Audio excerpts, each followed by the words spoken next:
পঞ্চগড়ে আজ সর্বনিম্ন তাপমাত্রা রেকর্ড হয়েছে 10.9 ডিগ্রি সেলসিয়াস।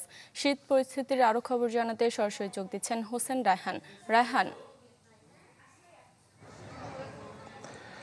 জি শারমিন, 25শে নভেম্বর থেকে 30শে নভেম্বর পর্যন্ত পঞ্চগড় জেলায় সর্বনিম্ন তাপমাত্রা বিরাজ করছিল 11 থেকে 12 ডিগ্রির ঘরে।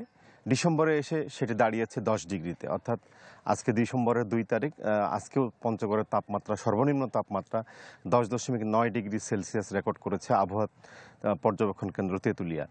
আমি তাদের সাথে কথা বলেছি, তারা বলেছে বিশেষ করে এই ডিসেম্বর এবং জানুয়ারি এই 2 মাসের মধ্যে তাপমাত্রা কমতে থাকবে, এক অঙ্কের ঘরে গিয়ে দাঁড়াবে এবং এই 2 মাসের মধ্যে সর্বনিম্ন তাপমাত্রা 4 থেকে 6 ডিগ্রি পর্যন্ত গড়াতে পারে। তার কারণ হিসাবে তারা জানিয়েছে যে এই 2 মাসে মৃদু এবং মাঝারি শৈত্যপ্রবাহের একাধিক পূর্বাভাস তাদের কাছে রয়েছে।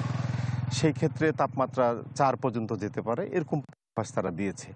আর দুর্ভোগের কথা যদি বলি, এখন রাতের তাপমাত্রা কম থাকলেও সকাল থেকে কিন্তু সূর্যের আলো দেখা যাচ্ছে এবং সূর্য প্রখর আকারে তাপ দিচ্ছে। ফলে কিন্তু যারা শ্রমজীবী মানুষ, যারা কর্মজীবী মানুষ, তাদের কিন্তু এখনও দুর্ভোগ সেভাবে পড়েনি।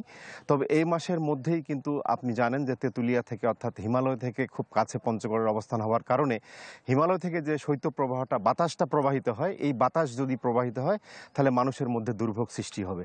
ইতিমধ্যে বিভিন্ন হাসপাতাল এবং ক্লিনিকগুলোতে আমি খোঁজ খবর নিয়েছি। প্রতিদিন তাপমাত্রাজনিত কারণে, শীতজনিত কারণে বিশেষ করে শিশু এবং বয়স্ক মানুষরা ভিড় করছে এবং তাদেরকে মেঝেতেও চিকিৎসা দিতে হচ্ছে, এরকম পরিস্থিতি বিরাজ করছে। জেলা প্রশাসন আমাকে বলেছে যে ইতিমধ্যে তারা 2000 কম্বল পেয়েছে। 5টি উপজেলায় জনসংখ্যার ভিত্তিতে এইগুলো বিলি বন্টন করা হয়েছে। আরও 1 লক্ষ কম্বলের জন্য তারা বার্তা প্রেরণ করেছে। তো শারমিন, আমার কাছে ছিল পঞ্চগড় জেলার সার্বিক এই শীতের পরিস্থিতি। রায়হান, আপনাকে ধন্যবাদ। দর্শক, পঞ্চগড় থেকে জানাচ্ছিলেন হোসেন রায়হান।